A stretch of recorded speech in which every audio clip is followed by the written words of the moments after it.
Here's Kitty, Amber the cat, looking out into our backyard. There's my keyboard covered with a towel so she can lay on it. And over here is the next section of the family album I want to look at. These are from, I think it's July 25th this year, 2025 family album. I'll be getting through all of them eventually. Anyway, this one is something Teresa put on our board that we usually keep our groceries on. She was thinking about Barbara Ann by the Beach Boys and wrote, "Round, round, hamburger round. She makes hamburger round. Yeah, yeah, hamburger round," done roughly to the tune of Barbara Ann. Anyway, moving on. My grandmother, who was born in 1902, planted the very first 4 o'clock in this yard, this exact same lineage, back in about 1950 or so. They were originally from Chicago, and when they came out here just after the war with my mom, she was enthralled with all the things they could grow and loved this pink color, and so she planted a white and a yellow and a pink, and eventually they proliferated.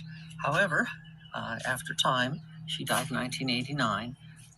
They all kind of died off except for one. I returned here many years later in the 2000s to come back to the same house I grew up in after my mom's divorce with my grandmother and grandfather. Their house neighborhood was built in about 1940s during the war years for returning soldiers, and as I said, in about 1950 or 51 they got the house.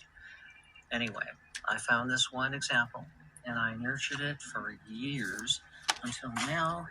Not only is that one original example that I found still in the yard Can't have that. doing so well, but also it's surrounded by all these little babies who also share the same Another little baby right here. pink color.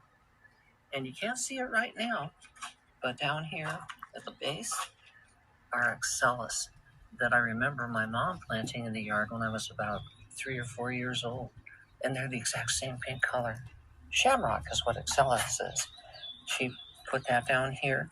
My grandmother had these things going along with the white and the yellow that I remember from my childhood, but that still remains as a legacy to both of them. But this particularly is a beautiful, beautiful 4 o'clock, originally planted by my grandmother so many, many years ago.